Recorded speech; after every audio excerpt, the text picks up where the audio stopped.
I never thought I'd hear from him again. When my ex Mark and I broke up 2 years ago, it wasn't just a breakup. It was the kind of split that leaves you questioning everything you thought you knew about love, trust, and yourself. He'd been my first serious relationship. We met in college, dated for nearly 5 years, and even moved in together after graduation. I thought we were building a life. He was charming, responsible, and funny, or at least that's what I told myself when I ignored the small cracks in his behavior. Looking back now, I can see how the red flags started small. The way he'd forget to mention certain female coworkers. How he'd suddenly turn his phone face down when I walked into the room. How his compliments slowly turned into comparisons. But I was in love. And love makes you justify almost anything. The truth came out in the ugliest way possible, through his best friend of all people. One night, Mark's friend accidentally sent me a message meant for him. It was a photo of Mark and a woman I'd never met, kissing in our apartment. When I confronted Mark, he didn't deny it. He just sighed and said, "I was going to tell you." That line, more than the cheating, broke me. I moved out the next day. I blocked him on everything, packed up what was mine, and promised myself I'd never look back. For the next 2 years, I focused on rebuilding. I started therapy, switched jobs, and surrounded myself with people who reminded me what kindness actually looked like. Occasionally, mutual friends would mention Mark. He'd started dating the same woman he cheated with, but I'd always shut down the conversation. I didn't want to know. That was until a few weeks ago when I opened my Instagram DMs and saw a message that made my stomach drop. It was from a girl named Lauren. Her profile picture looked familiar, the same girl from the old photo. Mark's new girlfriend. Her message was short. "Hey, I know this is random, but can we talk about Mark?" At first, I almost deleted it. I didn't owe her anything. I wasn't interested in getting dragged back into that world. But curiosity won out. I replied cautiously. "Hi. Why?" Her response came almost immediately. "I think he's cheating on me. And I saw something that doesn't make sense. Please, I just need to ask you a few questions." That line, "I think he's cheating on me," hit me like a punch. Part of me felt angry because this was the same woman who knowingly dated him while I was still in the picture. But another part of me, a softer one, remembered what it felt like to be gaslighted and doubting your own instincts. So I agreed. We decided to meet at a cafe near my office. I figured it would be a quick conversation. I'd answer whatever she wanted, wish her luck, and move on. When I walked in, she was already there. Younger than I remembered, wearing a neatly pressed blouse and nervous smile. "Hi," she said, standing up. "Thank you for meeting me." I nodded and sat down. "No problem. What's going on?" She took a deep breath. "Hey, so, I've been dating Mark for a year and a half now. Things were great at first, but lately he's been distant. He travels a lot for work, but his stories don't add up. And then last week I found a text on his laptop, from someone named A. When I asked about it, he said it was a coworker. I stayed quiet, letting her talk. She swallowed hard. But here's the thing, I checked his calendar and he wasn't on any work trip. He was in our city. So I did something I'm not proud of. She looked down. I went through his email. There it was again, that familiar mix of shame and desperation I'd once felt myself. She continued, "I found receipts for a hotel room. 2 nights. And the billing address was under my name. He used my card." My jaw clenched. "He used your card?" She nodded, eyes glossy. "Yeah." I confronted him and he said it was for a coworker who needed a place to stay. He made me feel crazy for even asking. But it didn't sit right. So I looked through his old photos and I found pictures of you. She looked up then, eyes locking onto mine. "That's how I found your Instagram." I didn't know what to say. She went on softly, "I just needed to know the truth. Did he cheat on you too?" For a long moment I said nothing. I stared at my coffee, replaying the hundreds of nights I'd defended that man. The lies I'd believed. The apologies I'd accepted. Finally I looked up and said, "Yes. He did." Her eyes filled with tears. "So I'm not crazy?" "No," I said. "You're not." That conversation lasted nearly 2 hours. She asked about his habits, his excuses, the things he'd say when he was cornered. Every detail she shared sounded painfully familiar. The same patterns, the same manipulation, the same charm followed by guilt tripping. By the time we finished, she looked exhausted, but also relieved, like she'd finally let go of a weight she'd been carrying alone. Before we left, she asked one last question. "Can I ask you something personal?" I nodded. "Do you regret leaving him?" I didn't hesitate. "Not for a second." She smiled faintly. "Then I think I know what I need to do." We exchanged numbers just in case and went our separate ways. I didn't expect to hear from her again. But 2 days later she texted me a photo, a picture of a suitcase sitting by a door with the caption, "Thank you for helping me see clearly."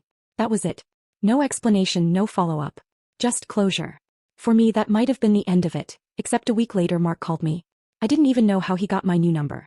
But when I saw his name flash across the screen, every old instinct came rushing back. Anger, confusion, and that deep, unsettling curiosity about what he could possibly want now.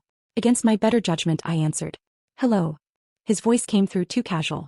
"Hey, so, you've been talking to Lauren?" I froze. "What?" He laughed, low and bitter. Come on. Don't play dumb. She left me. Said you helped her see the truth. What the hell did you tell her? I stayed silent for a few seconds, my heart pounding. Then I said, the truth, Mark. Something you've apparently never been able to do. He scoffed. You think you're some kind of hero? You ruined my relationship. That was when something in me finally snapped. I didn't ruin anything. You did. I just refused to protect your lies this time. He went quiet. For the first time I could tell he didn't know what to say. After a long pause he muttered, you always wanted to make me look bad. I laughed. You don't need my help with that. And then I hung up. I thought that would be the end. But it turns out, it was just the beginning of how things started to unravel for him. After I hung up I sat there for a long time staring at my phone. I expected to feel triumphant, like I'd finally gotten the closure I deserved. But instead there was just quiet. The kind of silence that comes after a storm when the air feels heavy but clean. A few days passed before I heard anything else. Then one evening after work my friend Tasha called. She said, you will not believe what I just saw. My stomach sank. What? She took a dramatic breath. Mark, he's going viral. Someone posted a thread about him on Twitter. I blinked. For what? Tasha laughed and said, for being a lying, cheating loser apparently. I opened the app immediately and typed his name into the search bar. Sure enough, there it was. A post with thousands of likes and retweets. It was a thread from none other than Lauren. She didn't use his full name, but anyone who knew him would recognize the story instantly. She detailed how she discovered his lies, how he used her credit card, how he gaslighted her, and yes, how she reached out to his ex me to confirm what she already suspected. The post wasn't bitter or dramatic. It was calm, clear, and devastatingly honest. She ended it by saying, to anyone ignoring red flags because you think love can change someone, it can't. Don't wait for your self-respect to become collateral damage. It was powerful. Within hours, people were sharing it everywhere. Commenters called her brave, others shared their own experiences. Some even tagged Mark's workplace, which, unfortunately for him, was listed on his public profile. I knew it was only a matter of time before the fallout reached him. That evening he called again. I didn't pick up. Then came the text. You need to fix this. You started this mess. I'm losing clients because of you. I didn't reply to any of them. A few days later I got a message from an unknown number. It wasn't Mark. It was one of his coworkers. I just wanted to say thank you. Some of us knew what he was doing but didn't know how to say anything. You and Lauren did the right thing. That message hit me harder than I expected. For years I'd blamed myself for not leaving sooner, for being blind, for letting him manipulate me. But seeing strangers recognize the truth made me realize how twisted that mindset was. The shame wasn't mine to carry anymore. Then one night Lauren texted me again. Hey, I just wanted to thank you again. Things got messy but I feel free for the first time in ages. I smiled at my phone. You don't owe me anything. You did the hard part yourself. Still, she replied, you gave me clarity when I needed it most. I hope you're doing okay. It was simple but it meant everything.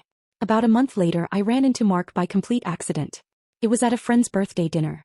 He walked in with a few mutuals, looking thinner, more tired. His usual confidence was gone, replaced with a kind of strained politeness. When he saw me he froze for half a second before giving a forced smile. Hey. I nodded. Hey. We made small talk. The kind where every word feels heavier than it should. He mentioned he'd left his job, said something vague about needing a reset. I didn't gloat. I didn't bring up Lauren. I just smiled politely and said, hope things get better for you. He looked at me like he was waiting for something. Maybe forgiveness, maybe pity, but I didn't offer either. I'd spent years trying to understand his lies and for the first time I didn't need to. When I left that night I realized something important. I wasn't angry anymore. I wasn't hurt either. I just didn't care. And that's the kind of peace you can't fake. Weeks later I heard through a friend that Mark had moved to another city. Apparently he was starting over. Maybe he was. But this time I wasn't part of the collateral damage. As for Lauren, she started a small blog that took off after her viral post. She turned her experience into something meaningful. A space where women could share their stories about walking away from toxic relationships. She even asked if she could feature mine anonymously and I said yes. Reading it later, seeing my story through someone else's words, was surreal. She didn't portray me as a victim. She called me someone who chose self-respect over silence. That sentence stuck with me for weeks. Because that's what it really came down to, choosing myself finally. I still think about how easily Mark manipulated both of us, how smoothly he could lie without blinking. But more than that, I think about how women like Lauren and me are often pitted against each other, when really we're just trying to survive the same man's deceit. Sometimes I wonder if she ever talks to him again. I doubt it. But I hope she remembers what she wrote in that thread. That love doesn't have to cost your self-worth. As for me, life moved on. I met someone new a few months later. Someone kind, steady, and open. I told him everything early on because I refused to let old ghosts poison something good. He listened, really listened, and didn't judge. And when I mentioned that my ex once accused me of trying to make him look bad, My new boyfriend smiled and said, "People who are afraid of the truth always say that." That line made me laugh harder than I expected. Because it was true, and somehow, it felt like the perfect ending to a story I never wanted to live but needed to learn from. Mark's lies had once defined me. Now they were just something I'd survived. So when I think about that message from Lauren, can we talk about Mark? I realize it wasn't just about him. It was about two women finding clarity through each other's pain, refusing to stay silent and reclaiming their stories. And that, more than any apology he could ever give, was the real closure.